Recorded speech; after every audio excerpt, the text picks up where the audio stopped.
ఉపాధ్యాయులందరికీ కూడా జిఎఫ్ఎల్ఎన్ అంటే ఏమిటి, అది ప్రభావవంతంగా మన పాఠశాలలో ఏ రకంగా అమలు చేయాలనేటటువంటి అంశాల గురించి అవగాహన చేసుకుందామని చేస్తున్నటువంటి వీడియో అండి ఇది. మన భారతదేశంలో ఉన్నటువంటి ప్రాథమిక విద్య అనేది చాలా దశాబ్దాలుగా నిర్లక్ష్యానికి గురవుతూ వచ్చింది.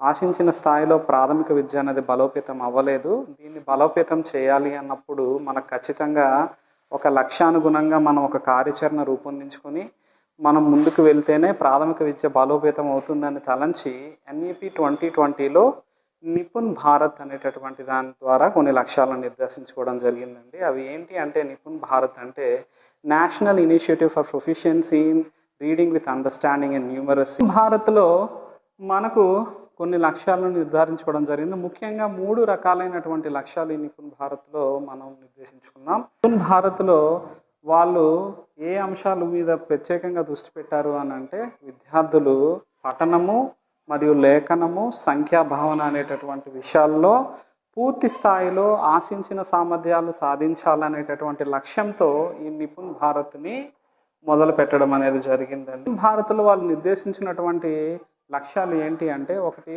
హెల్త్ అండ్ వెల్బీయింగ్ అండి, అంటే విద్యార్థుల యొక్క ఆరోగ్యము సంక్షేమమే ధ్యేయంగా ఒకటో గోలు నిర్ణయించుకున్నారు. రెండో గోలు ఎఫెక్టివ్ కమ్యూనికేటర్స్, అంటే ప్రభావవంతమైనటువంటి భావ ప్రసారకులుగా మరియు పాఠకులుగా, లేఖకులుగా పిల్లలందరూ రూపొందాలనేటటువంటి లక్ష్యాన్ని వాళ్ళు నిర్ణయించుకోవడం అనేది జరిగిందండి. అలానే మూడోది ఇన్వాల్వ్డ్ లెర్నర్స్ అండి, అంటే ప్రేరేపితమైనటువంటి ప్రభావవంతమైనటువంటి కార్యకారక సంబంధాన్ని తెలిపే రకంగా కొలతలు, సంఖ్యాభావన, అమరికలు, ఆకారాలు, వాటి మీద పూర్తి అవగాహనతో స్వయంగా సమస్య పరిష్కరణ చేసే రకంగా విద్యార్థులు రూపొందాలి అనేటటువంటి 3 లక్ష్యాలని పెట్టుకున్నారండి. ఆ లక్ష్యాలకు అనుగుణంగా వాళ్ళు ఈ కార్యక్రమాన్ని అమలు చేస్తూ వస్తూ ఉన్నారు. ఎన్ఈపి 2020 ప్రకారంగా వాళ్ళు 2026-27 సంవత్సరానికెల్లా చేరుకోవాలి. 3వ తరగతికి చేరుకున్నటువంటి విద్యార్థులు ఇప్పుడు నిర్ధారించుకున్నటువంటి అంశాలన్నింటిలో మెరుగ్గా సాధించాలి అనేటటువంటి ఉద్దేశంతో మనం నిర్ధారించుకున్న లక్ష్యం అనేది సమీపిస్తుంది. కాబట్టి మనకు గ్యారంటీడ్ ఎఫ్ఎల్ఎన్, అంటే మనం ఖచ్చితంగా దాన్ని చేయాలి అని చెప్పేసి ఈ ఎఫ్ఎల్ఎన్నే గ్యారంటీడ్ ఎఫ్ఎల్ఎన్ అనేటటువంటి కార్యక్రమంగా రూపొందించడం అనేది జరిగిందండి. అయితే 2026-27 సంవత్సరంలో దేశవ్యాప్తంగా ఉన్నటువంటి 3వ తరగతి చదువుతున్నటువంటి విద్యార్థుల అందరి ప్రగతిని వాళ్ళు సర్వే చేయడం జరుగుతుందండి పరక్ యాప్ ద్వారా.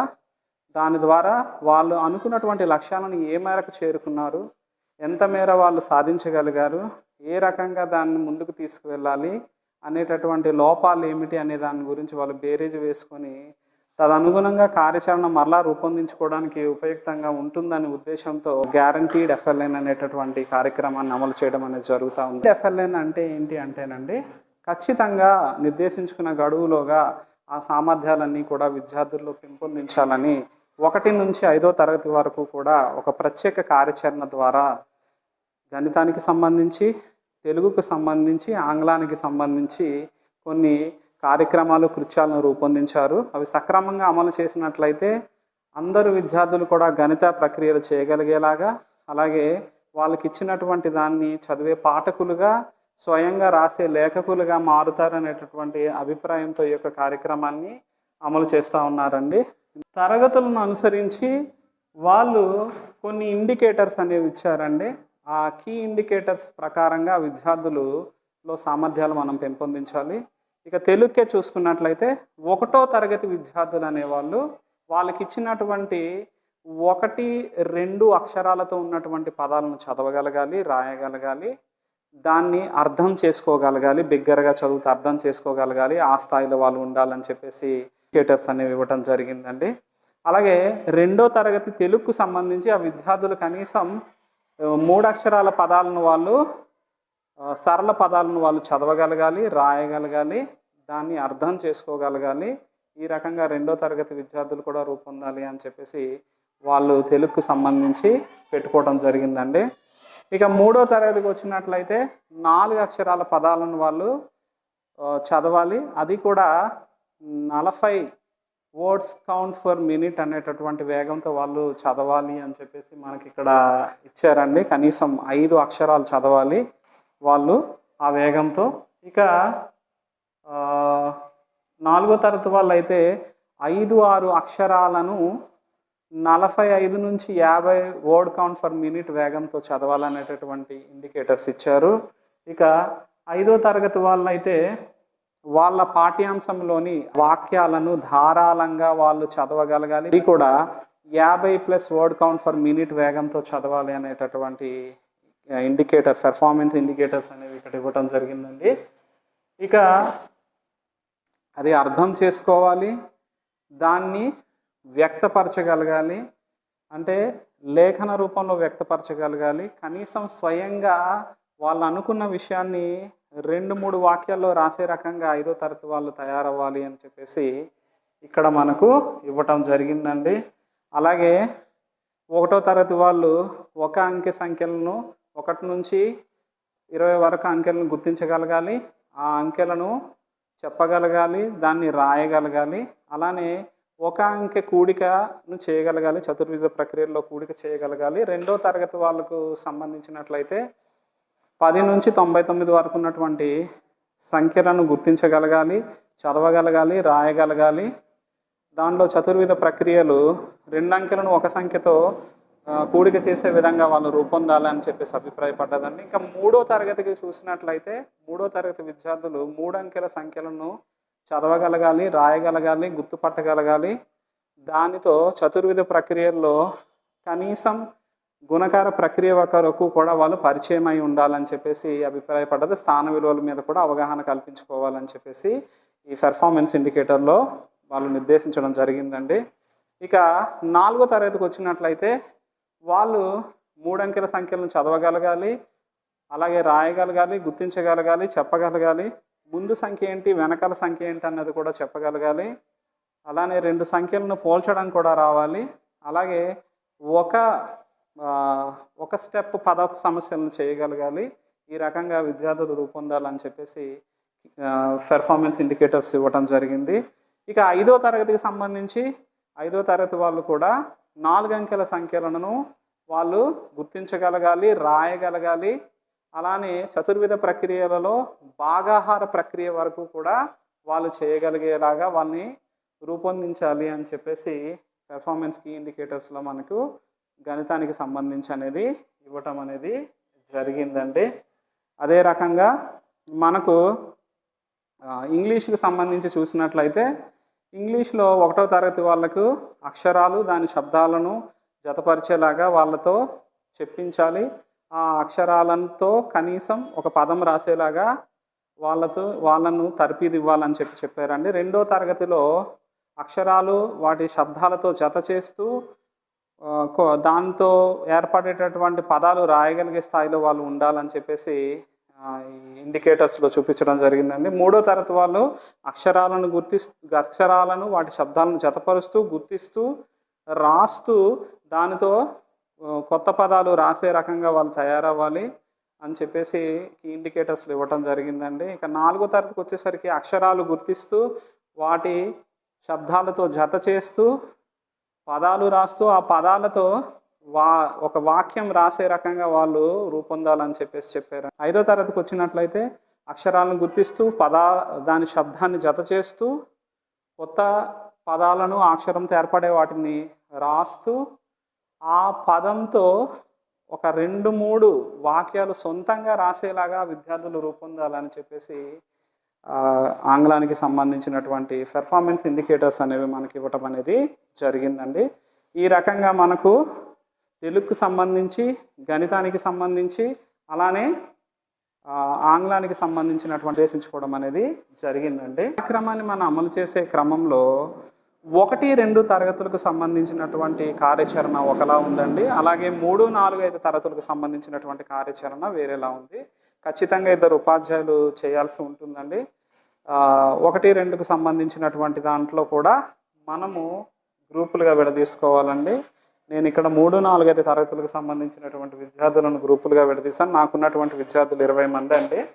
వాళ్ళను స్ట్రీమ్, మౌంటైన్ మరియు స్కై వాళ్ళ సామర్థ్యాల ఆధారంగా ఇక్కడ విడదీసుకోవడం జరిగిందండి. అంటే ప్రారంభకులు మరియు అక్షర స్థాయిలో ఉన్న వాళ్ళని స్ట్రీమ్ అంటామండి.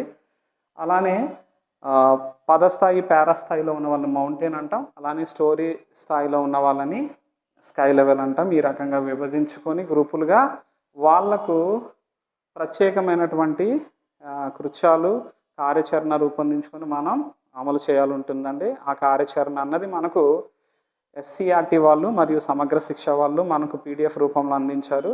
దాని ప్రకారం రోజువారీ కృత్యాలను మనం అమలు చేయాలండి.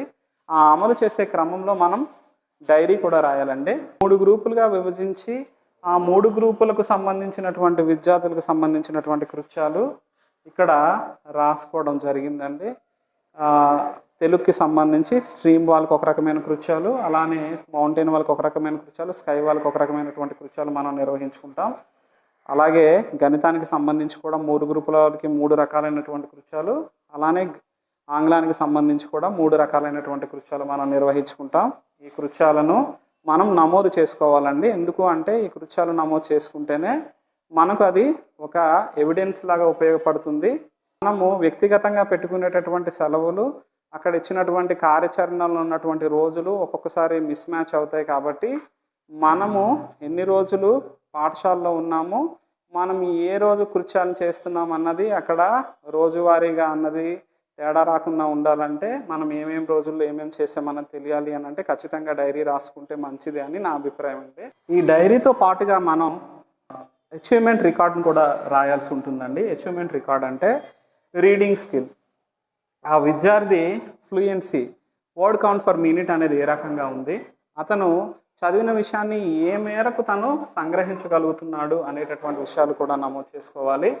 అలాగే ఆ విద్యార్థి సంఖ్యాభావన ఏ రకంగా ఉంది, అలానే జ్యామితీయ ఆకారాల పట్ల తన భావన ఏ రకంగా ఉంది అనేటటువంటి విషయాలు కూడా నమోదు చేసుకోవాలి. ఎన్నంకెల సంఖ్యలను చదవగలుగుతున్నాడు, అలాగే స్థాన విలువలు గుర్తించగలుగుతున్నాడు, అలాగే సంఖ్యలను పోల్చగలుగుతున్నాడు అనేటటువంటి విషయాలను మనం ఇక్కడ నమోదు చేసుకోవాలి. అలాగే మనోగణనం అనేది ఏ రకంగా చేస్తున్నాడు అనే దాని గురించి కూడా మనం ఇక్కడ విద్యార్థి ఏ రకంగా చేస్తున్నాడు అనేది కూడా నమోదు చేసుకోవాలండి. ఈ రకంగా ఇది నాకున్నటువంటి అవగాహనతో రూపొందించిందేనండి. అధికారికంగా వెలువడింది అయితే కాదు. మనకు అధికారికమైనటువంటి దానికోసం సమగ్ర శిక్ష ఎన్సీఆర్టీ ఎస్సీఆర్టీ వాళ్ళు రూపొందించిన దాన్ని మనకు వచ్చినట్లు ఆ రకంగా రాయడానికి ప్రయత్నం చేద్దామండి. అందాక అవగాహన కోసం ఒక మాదిరి అచీవ్మెంట్ రికార్డ్ అనేది ఇలా ఉంటే బాగుంటుందని నాకున్న అవగాహనతో నేను రూపొందించినటువంటిది ఇక్కడ మీకు ప్రదర్శించడం జరుగుతూ ఉందండి. మీరు చూసినట్లయితే ఆ విద్యార్థి చతుర్విధ ప్రక్రియలు ఏ రకంగా చేస్తున్నాడు, ఏ స్థాయిలో ఉన్నాడు అనే దాని గురించి బేసిక్ ఆపరేషన్ సంబంధించి ఒక రికార్డ్ మెయింటైన్ చేయాలండి. విద్యార్థి ఏ రకంగా రాస్తున్నాడు, విద్యార్థులు మనం రోజు వాళ్ళు రాత అంశాలకు సంబంధించినటువంటి కృత్యాలన్నీ కూడా వాళ్ళు పుస్తకంలో నమోదు చేసే రకంగా అది మనకు ఆధారంలాగా విద్యార్థులందరి చేత మనము పుస్తకాల్లో రాయిస్తే అది భద్రపరచుకోవడానికి అనువుగా ఉంటుందండి. ఆ రకంగా మనము ఆ గ్రూపులకు అనుగుణంగా ఆ గ్రూపులో వాళ్ళు ఆ రోజు చేసేటటువంటి కృత్యాలు వేరువేరుగా ఉంటాయి. అది తెలుగు, గణితము మరియు ఆంగ్లానికి సంబంధించినటువంటి కృత్యాలు చేయించాలి. అలాగే అతని యొక్క రైటింగ్ స్కిల్, విద్యార్థి యొక్క రైటింగ్ స్కిల్ అన్నది ఏ రకంగా ఉంది, అతను పదాలు రాయగలుగుతున్నాడా, వాక్యాలు రాయగలుగుతున్నాడా, పేరా రాయగలుగుతున్నాడా, అతని యొక్క దస్తూరి ఏ రకంగా ఉంది, చేతిరాత ఏ లెవెల్లో ఉన్నాడు అనేది కూడా మనం పరిశీలించినట్టుగా అవుతుంది ఆ రకంగా మెయింటైన్ చేసినట్లయితే. అంతేకాకుండా ఆ విద్యార్థికి ఆ రోజు చేసినటువంటి కృత్యాలు మనం సందర్శన కోసం వచ్చినటువంటి అధికారులకు మనం ఒక ఆధారంగా చూపించడానికి కూడా మనకు ఉపయోగపడుతుంది. మాడ్యూల్స్ని విరివిగా వినియోగించాల్సి ఉంటుందండి. ఈ మాడ్యూల్స్ అనేవి మనకు పాఠశాలకు సరఫరా చేస్తున్నారు. ఈ మాడ్యూల్స్ ఏవో కాదండి, మనందరికీ తెలిసినవే. మాడ్యూల్స్ ఏంటి అంటే అక్షరమాల, గుణింతాల చార్టు, చిత్రాల క్యాలెండరు, బిజినెస్ కార్డు, కరెన్సీ నోట్లు, జామితీయ ఆకారాలు, స్థాన విలువలు, ఇవన్నీ కూడా మాడ్యూల్సేనండి. మనకు ఆ యొక్క స్థాయికి అనుగుణంగా ఆ యొక్క గ్రూప్కి అనుగుణంగా మనం వాటిని ఉపయోగించుకోవాలండి. అలానే ఫ్లాష్ కార్డులు కూడా ఇచ్చారు. అలాగే జాదూయి పితారాలో కూడా మనకు కొన్ని టిఎల్ఎం ఇవ్వడం జరిగిందండి. ఆ టిఎల్ఎం అన్నిటినీ కూడా ఉపయోగించుకుంటూ విద్యార్థులకు మనం ఈ జిఎఫ్ఎల్ఎన్ అనేటటువంటి కార్యక్రమాన్ని సమర్థవంతంగా నిర్వహించి విద్యార్థుల ప్రగతిలో మెరుగుదల కోసం మనం శాయశక్తుల ప్రయత్నం చేసి ఈ యొక్క కార్యక్రమాన్ని సఫలీకృతం చేసి దిగ్విజయం చేయడానికి మనందరినీ కూడా పాటుపడాలని కోరుకుంటూ నమస్కారం.